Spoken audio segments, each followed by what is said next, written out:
All are doing well and stay safe at your home. So आज हम start करते हैं आपकी हिंदी सुगम भारती का पाठ 24 मित्र को पत्र। ओके, मित्र को पत्र ये एक संकलित है। पत्र लेखन बताया गया है कि पत्र जो है इसमें एक फ्रेंड को लिखा गया है ना। तो आपको पता होगा कि पत्र जो है किसे कहते हैं और पत्र के कितने प्रकार हैं। पत्र लेखन जो है वह एक कला है जिसके माध्यम से हम अपना संदेश दूसरे व्यक्ति तक पहुंचा सकते हैं। ठीक है, और पत्र जो है वह दो प्रकार के होते हैं, औपचारिक पत्र और अनौपचारिक पत्र।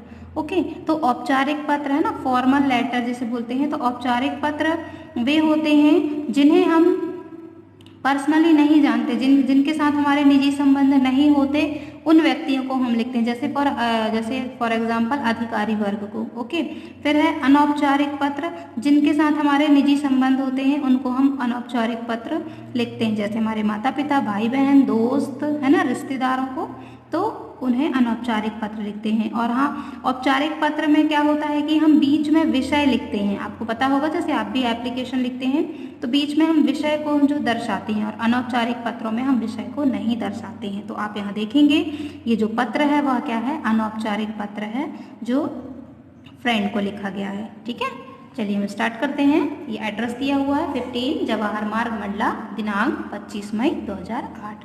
प्रिय शिखा, है ना, आशीष या फिर नमस्ते भी लिख सकते हैं। आज हम लोग कान्हा का अभ्यारण्य देख कर लौटे हैं। उसके रंग बिरंगे दृश्य अभी भी मेरी आंखों के सामने घूम रहे हैं। यह वन उद्यान देखकर ना जाने मुझे प्राचीन ऋषि मुनियों के जमाने की बात याद हो आई।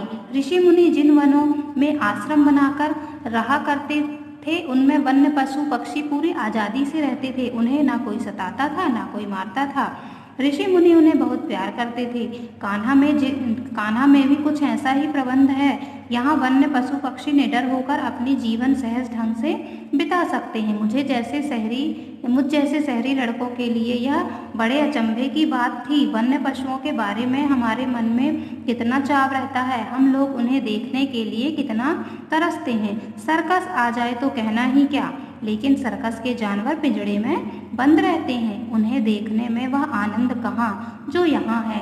यह उनका घर है। यहाँ उन्हें पूरी तरह खुले रूप में देखा जा सकता है। ठीक है, जो मयंक है वह शिखा को पत्र लिख रहा है और वह कान्हा अभ्यारण्य जब घूम कर आया है तो उसके बारे में पूरा वर्णन कर रहा है वह कि किस प्रकार से उसे वहाँ पर आनंद आया, उसके बारे में वह शिखा को बता रहा है। फिर नेक्स्ट है, अब तुम पूछोगे कि कान्हा है कहाँ, तो जबलपुर तक तो तुम आ ही चुकी हो। वहाँ से कान्हा केवल 160 किलोमीटर की दूर है। जबलपुर से मंडला होती हुई चिरई डोंगरी तक बढ़िया कोलतार की सड़क है। वहाँ से लगभग 1 घंटे में कान्हा पहुँच जाते हैं। सच कहूँ, घने घने वृक्षों से भरी हुई, रंग बिरंगी अनगिनत फूलों से सजी हुई यह वनस्थली मन को मोह लेती है। जिधर देखो उधर हरियाली ही हरियाली है। पेड़ पौधों का तो जैसे मेला लगा हुआ है। अब 2-4 किस्म के पेड़ हों तो नाम गिनाऊं, सागौन, साल, तेंदू, खैर, पलाश, हर्रा आदि के पेड़ तो है ही। पूरे साल भर इनमें पेड़ ही पेड़ हैं। पूरे साल भर इनमें हरियाली रहती है। घास के खुले मैदान भी कितने लंबे चौड़े हैं। भला सोचो भला कितनी बड़ी होगी वह वन स्थली। पूरे 950 वर्ग किलोमीटर तक फैली हुई है।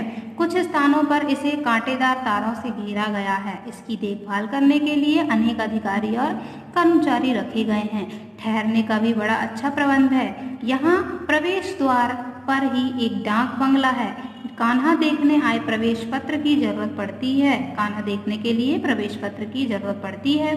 हम लोगों ने तो मंडला के वन विभाग से ही पास बनवा लिए थे।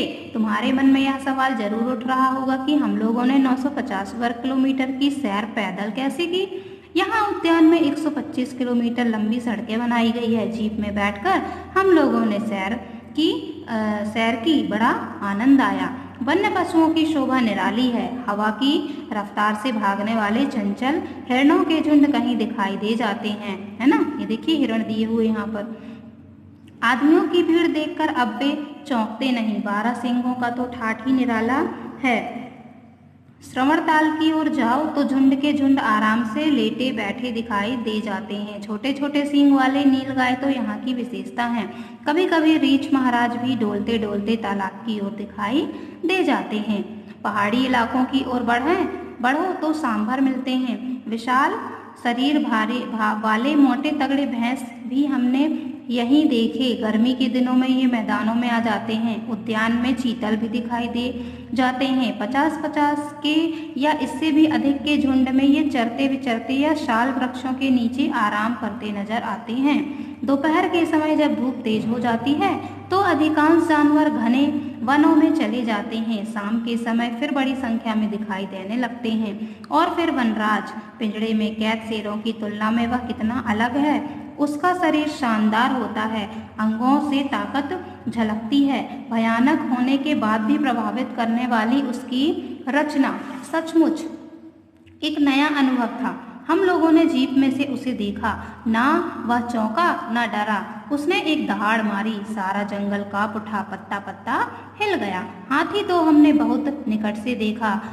वैसे हाथी पर घुमाने का भी इंतजाम है। हम लोगों ने चीता भी देखा जो जीप के सामने से तेजी से निकल गया। गजब का फुर्तीला प्राणी है। यहाँ सोन कुत्ता और सियार भी दिखाई दिए। पहाड़ी स्थानों में यहाँ वहाँ छिपे अजगर भी यहाँ है। बीच बीच में विचित्र पक्षियों के झुंड चहचहाते हुए सिर से निकल गए। कान्हा में तो इन पक्षियों की गिनती ही नहीं की जा सकती। अनेक रंगों अनेक रूपों के हजारों पक्षी, हर एक की बोली अलग, हर एक की अदा अलग। अपने पंख फैलाकर नाचता हुआ मोर देखकर मन नाच उठा। इसके अलावा यहाँ तीतर, बटेर, तोते, जंगली बतख, चकोर, ना जाने कितने किस्म के पक्षी हैं। हमें बताया गया कि शीतकाल में इन पक्षियों की संख्या बहुत बढ़ जाती है, क्योंकि दूर दूर से बहुत से पक्षी आ जाते हैं। यहाँ का मौसम बहुत सुहावना रहता है। ठंड और गर्मी बहुत तेज नहीं होती। व्यवस्था भी अच्छी है। कान्हा में 2 डाक बंगले और कई कुटियां हैं। रोशनी पानी का अच्छा प्रबंध है। कान्हा की अपूर्व शोभा देखकर मन प्रफुल्लित हो उठता है।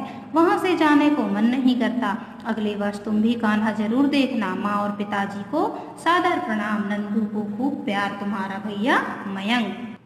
तो ये जो है मयंक ने अपनी बहन शिखा को पत्र लिखा, जो वह कान्हा अभ्यारण्य घूम कर आया था। तो कान्हा अभ्यारण्य के पूरे मनोहारी चित्र का जो उसके मन को मोह लेने वाला वह स्थान था, है ना, उसने वह सभी उसने अपने पत्र के माध्यम से उसने उसे बताया, है ना, कि वहाँ पर कितने सारे जीव जानवर हैं, पशु पक्षी हैं, है ना, और कितना लंबा एरिया है वह, जो 950 वर्ग किलोमीटर के एरिए में फैला हुआ है। तो उसने बताया कि वहाँ पर 125 किलोमीटर लंबी सड़क बनाई गई है और हमने जीप में बैठकर हम लोगों ने सैर की। बहुत मज़ा आया। इतने सारे जानवरों को देखकर मयंक का मन जो है वह प्रफुल्लित हो उठा। तो वह भी शिखा को बोलता है कि अगले वर्ष तुम भी कान्हा जरूर देखना, है ना। वह भी उसे आग्रह करता है कि कान्हा इतना सुंदर है कि तुम भी इसे जरूर देखना।